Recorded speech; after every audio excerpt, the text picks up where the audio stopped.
Good morning, y'all. Welcome back to Ludico Arms. So today we are working on an Enfield No. 1 Mark III, and the customer shipped this to me, and we've been slowly but surely removing all of the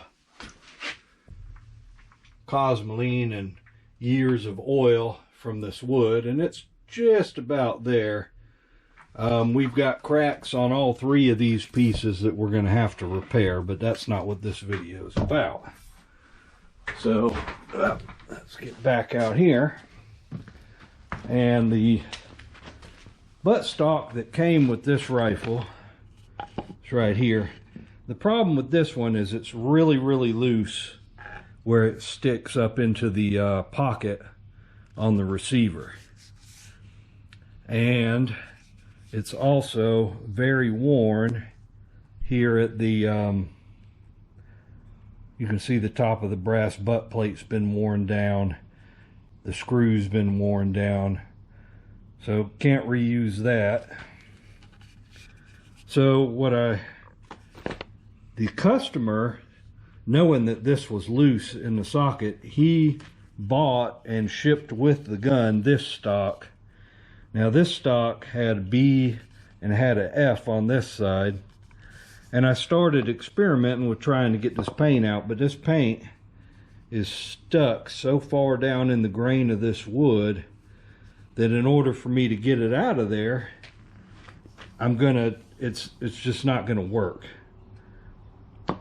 But this one had a good brass butt plate on it, which I've already removed.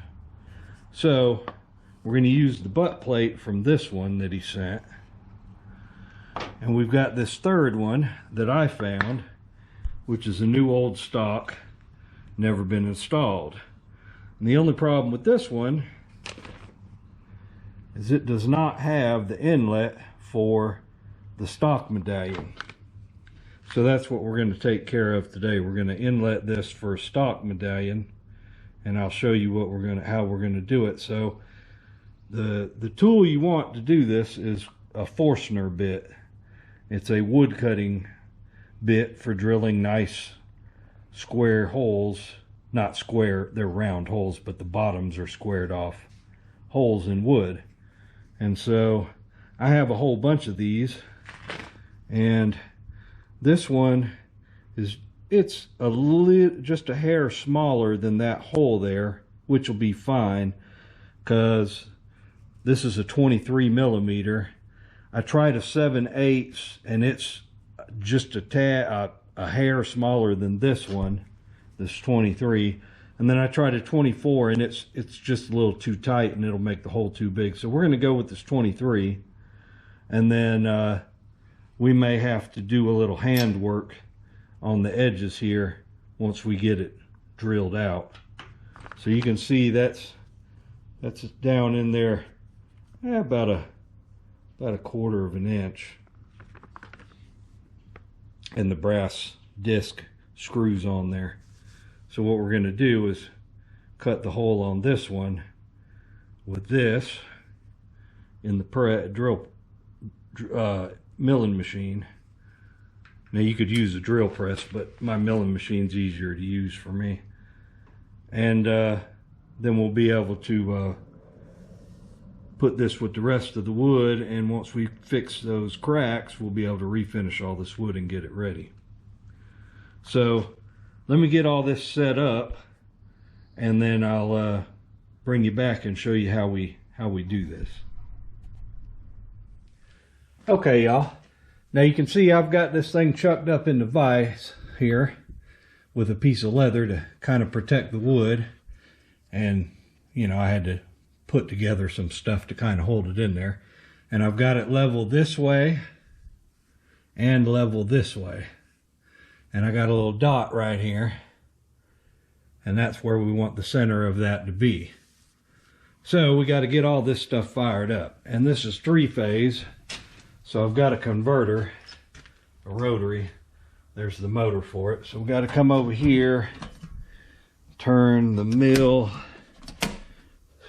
breakers on, flip this switch, That fires up that provides our third leg for 3-phase power. You can see we've got power in our VFD now. So now we can come over here.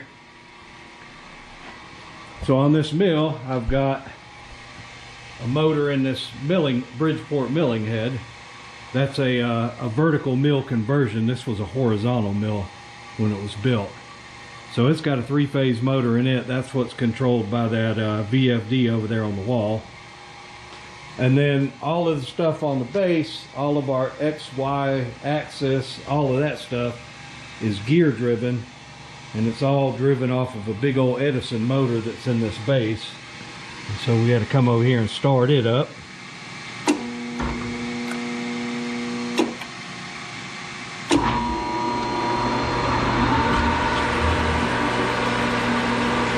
We've got it running.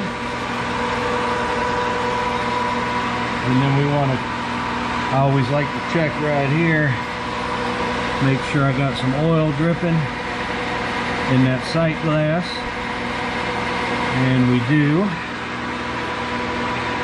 So we'll come back over here.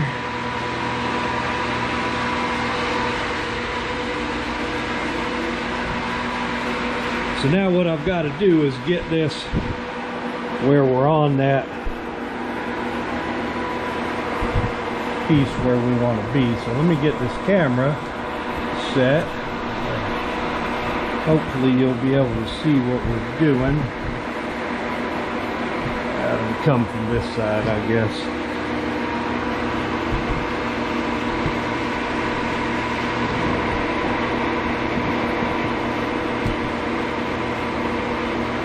And now we'll get this moved where I need it.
Alright, so right there it looks like we're in the middle of our where we want to be. So we will turn on our mill, crank our speed up, and nice and easy take this down.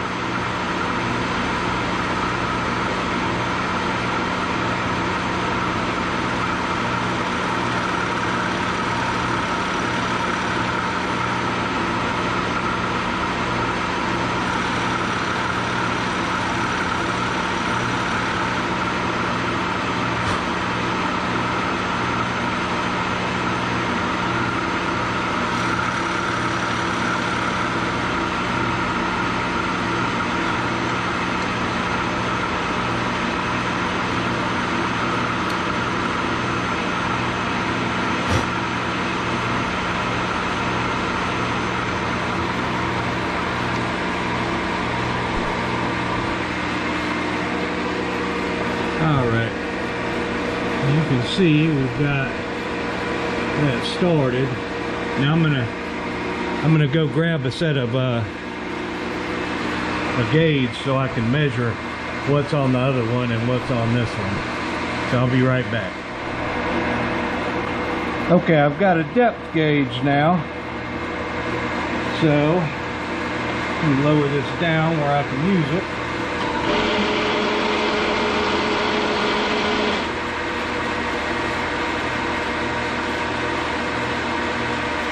Yeah, we got to go a little bit deeper than that.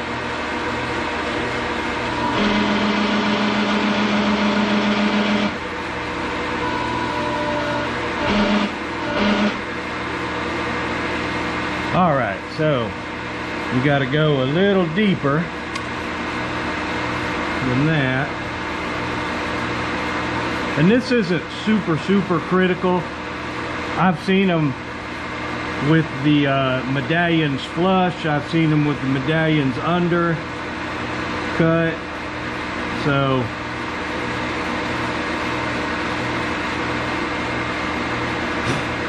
you just don't want to go too awful deep.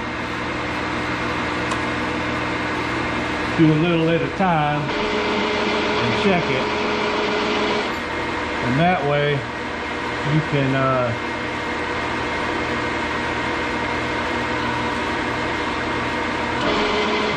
keep track. That's looking good there.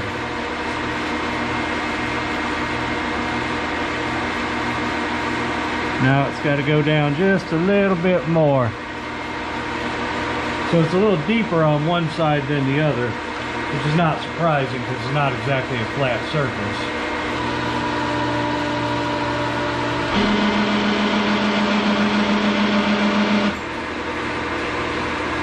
Take it just a hair deeper and we'll be good. Turn the speed up a little bit.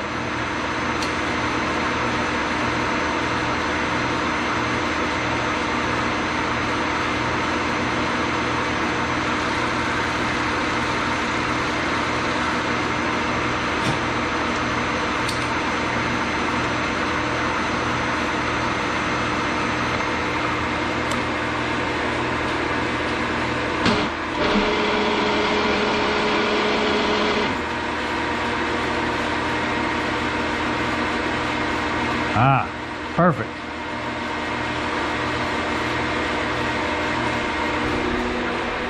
Yep, I believe that'll do us.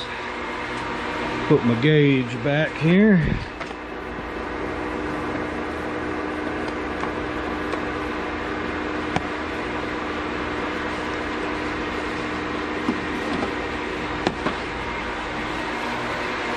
Now we can shut all this noise off.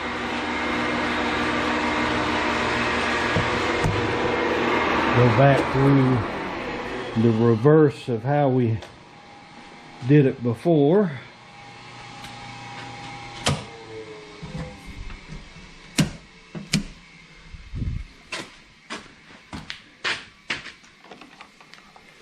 Now we can pull this out. Get our piece of leather. And see, with that leather in there, we don't have any problems with our stock there. Get our two spacers and put them back.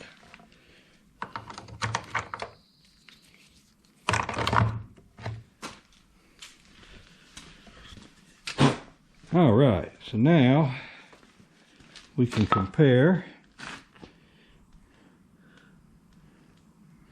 Looking good. Looking good. So now this can continue with the rest of them. Once I fix those cracks, then we'll go on and get these all refinished, and that'll be another satisfied customer once I get done with the metalwork. So that's it for this video, and that's a Forstner bit. Now you can use a drill press to do that. You could probably even do it if you were real steady. You might be able to do it with a hand drill, but I would absolutely not try it myself. I would use a drill press. I use the milling machine because I just got even more control and a better vise on my milling machine than I do on my drill presses. But that's it. Now when we get ready to put all the metal back on here, we'll have to pilot drill that center hole for the little brass screw that holds the disc on, and we'll be good to go. So that's it for this video. Hopefully this has helped one of y'all out, and now you know if you want to do one, you just need a Forstner bit. And the other thing too is, you know, if you want to inlay a medallion, or, you know, anything round onto a stock. You just got to get a Forstner bit of the right size, and you can see it cuts a nice sharp square hole perfect in there. So all right, well, appreciate y'all watching. Hopefully this has helped one of y'all, and we'll see you in the next video. Y'all have a good one.